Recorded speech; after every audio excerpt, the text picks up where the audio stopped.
Takže čau, tu je Mr. Game Page a dnes som si pripravil novú sériu videí, ktorá sa bude zaoberať internetovými hrami. Ako prvá sa pozrieme na hru Dead Frontier. Táto hra je populárna tým, že navštevujú približne 3000 hráčov za jeden deň. Radí sa medzi takých 7 top hry zombie, je to vlastne MMORPG hra. Jedná sa o to, ako klasická zombie hra, strieľate zombie a bojujete. Tak, sme na úvodnej stránke a môžeme sa ako pozrieť som na deadfrontier.com, ako preklad deadfrontier.com. No, máme login a tu máme create new account. Takže my sa zaregistrujeme, takže zaregistrujem sa pod menom mrgame page.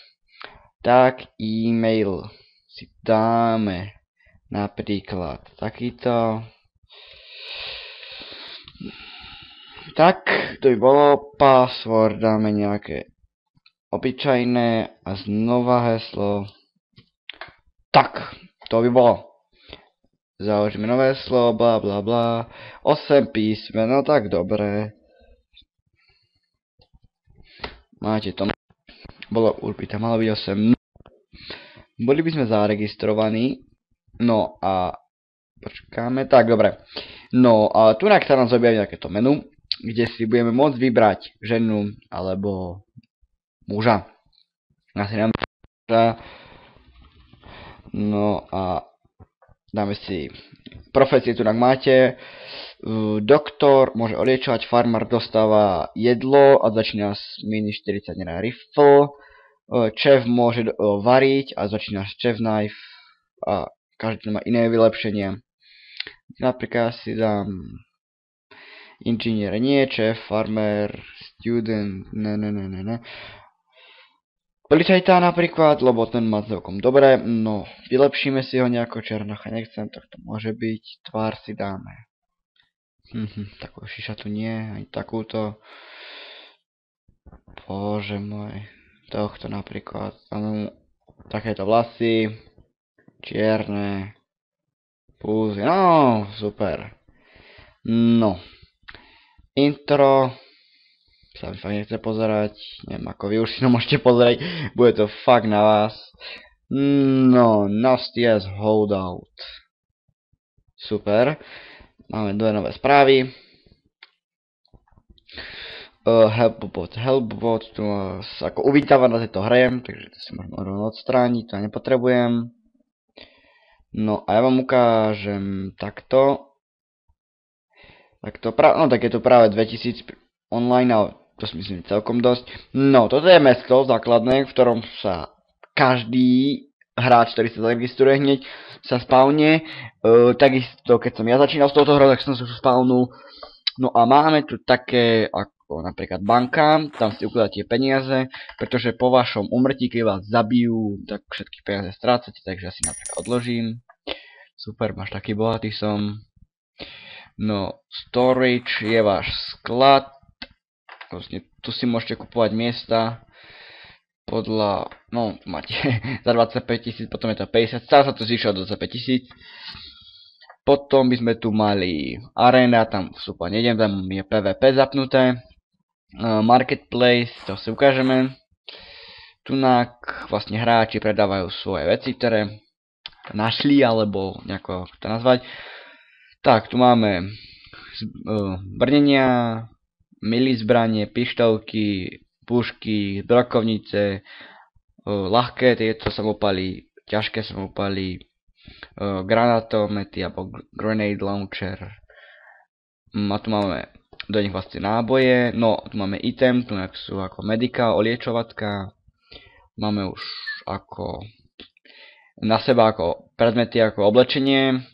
A tak máme services repair, medic, cooking. Tam vlastne môžete si opravať brnenia, nájsť sa, dáte upražiť jedlo. Ako vidíte, ja som začal s nejakými nábojmi, s nejakým jedlom, super. Inventár si ukážeme. Vlastne inventár mám len takto, ako ho mám. Nič nemám, bohe čo. No, môj profil. Tunak máte všetky skilly, aké máte, môžete investovať do ktorého chcete. Je to už na vás, aký vás zaujme. No a rekordy, tam sú to yards, tam vám ukážem, to je veľmi dobrá vec.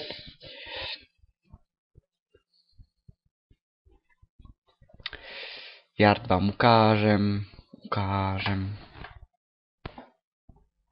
Takže pardon, po krátku strihu som späť, pretože môj internet teraz že bude štrajkovať, no tak to nevadí. No nachádzame sa v tej miestnosti The Yard. No, čo tu vlastne, aký má táto zmysel, táto miestnosť? Môžete tu zarobiť celkom ľahko peniaze, ako to nazvať. Môžete si tu prefarbiť brnenie, čas oblečenia, alebo to už nechám na vás. Môžete si to pridať náhodný bonus do vašej zbrane. A taktiež si to môžete vybrať aj akú chcete priamu farbu. Takisto ako bonus, ako plus 8, plus 8, alebo doplnenia plus 24, plus 24, čo sú najlepšie, alebo zmeniť meno. No, takže na zhorni si to ukážeme. Môžeme si pridať bonus za 15 000, takisto farbu a môžeme aj napríklad predať tú pištovku za 50 korún, dolárov. No, ich menu. Dobre. No, tak by sme si ukázali možno aj už konkrétne hru. Hra bola vysvetlená. Teraz si počkáme. Len v krátkosti poviem, vždy keď to budete chcieť spustiť, tunak, ako je táto logo, tam bude iné logo, bude tam, že Unity Web Player, ktorý si budete musieť nainštalovať. Zaberá to možno 13 KB, nie je to žiadny vírus, nemusíte sa ničo bať. Je to iba, aby vám podporoval full screen a aby vám podporoval vlastne celú hru. No a teraz by sme, už sme sa objavili. No, ako vidíte, sme nejaká postavička, ktorá sa zjavila u nejakého auta v nejakom meste. Ako vidíte, mám aj nejakú zbraň. Mám, že tú pištovku. Zmenším si trošku efekty, lebo moc počujem tú hudbu, čo tam hrám. F1, hej, ale ste vedeli, sa zobrazuje menu. Settings, music, nič, takto. Toto môžeme taktiež trošku, necháme tak. Ja mám na good, lebo vtedy nemám také zrniečka, alebo ako to nazvať. No a to je mohlo byť tak všetko. Done, no. Pozrieme sa na to, máme nejakú brokovnicu skvelú, ktorú môžeme ísť okamžite vyskúšať. Len, bohužiaľ v tomto meste sa skoro nikto nedá nájsť. V tých už iných mestách tam už je viac zombí. A ja vám potom možno ukážem aj moju postavu. No, máme prvého zombieho, je tam pán doktor, mudr niekto. Neviem prečo okolo neho krúžim. Šprtnem do neho, šprtnem.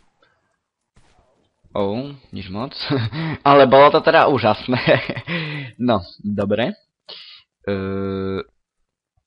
Mám taký pocit, že to bude asi všetko tusí. Bum. Tak. No ešte aj tusí.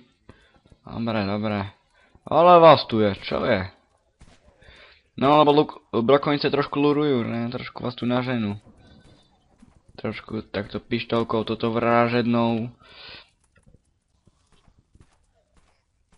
No, a v popise videjka vám dám aj odkaz na wiki tejto hry, kde si môžete pozrieť damage všetkých zbraní,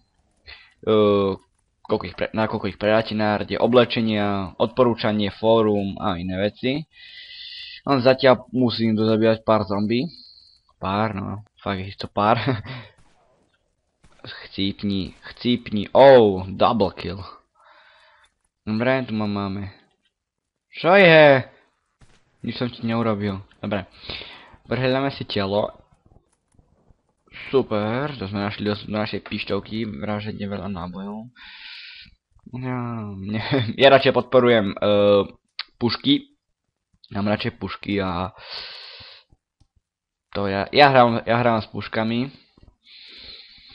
No a to by bolo asi tak všetko. Čo vám také poviem. Už usúďte sami, či sa vám táto hra ľubí. Ja náhodou som hral jednu dobu, teraz už pomenej, pretože mám aj iné povinnosti, iné hry hrávam, nielen túto. A niekedy skočím a budeme točiť vlastne viac týchto videí z tejto ako sériu. Tak vlastne uvidíte ma aj viac hrať. Ja za to postavu, to je taká ukážková. No a budem hrať za tú svoju právu. Ešte musím si ju trošku oliečiť, nech sa naje. No a teraz vám ukážem, čo sa stane, keď vás zombie trošku udre. No tu si, poď sem. No, už mám. No, tu nám ako život bude uberať. Najprv sa tráv do mňa, no už mám injured, serious, critical a som dead. Super, to je úžasné. Oh, $30. No nič, teraz si počkáme, kým nás, ako to nazvať, prebudí. No a prebudenie vám bude trvať približne, no minútu 50, tak o minútu 50 sa uvidíme. Takže už sme tu späť, po minúte 50, neviem presne koľko to bolo. No a zavia som takéto revive, tak to dáme ako vstať, alebo to je vlastne ako oživenie z mŕtvych. Dajme tomu, môžeme to nazvať ako len chceme. No a keď vlastne dáme, tak neviem, či budeme mať level up, možno budeme mať. Bolo by to najlepšie, keď máme level up, aby som vám ukázal vlastne tie skilly, ako sa dávajú. No, super, level up. No, takže tu máme, že strength, sila, endurance, agility, accuracy, critical hit, reloading. Super. Ja väčšinou ako základ si myslím, že je strength, pretože tam môžete mať lepšie brnenia. No však keď začínate od nuly, tak vám radím dávať critical hit, takže my navyšujeme critical hit. No, tunak už dáte podľa seba melee, pistols, rifle, shotgun, machine gun, explosive. Keďže ja už som rád, že ja preferujem alebo podporujem viac rifle, tak ja si dám rifle. Dáme done. Alioj. No a to by tak bolo na dnes všetko. Takže ja vám ďakujem za zhliadnutie. Poprosím vás o odber, pretože len potrebujem to nejako rozbehnúť, a poprosím vás o odber, budem vám veľmi, veľmi vďačný, ak dáte odber. Zdieľajte toto video, zdieľajte náš kanál a uvidíme sa pri ďalších sériách Dead Frontieru a taktiež aj iných hrách. Dobre, tak zatiaľ. Čau, čau.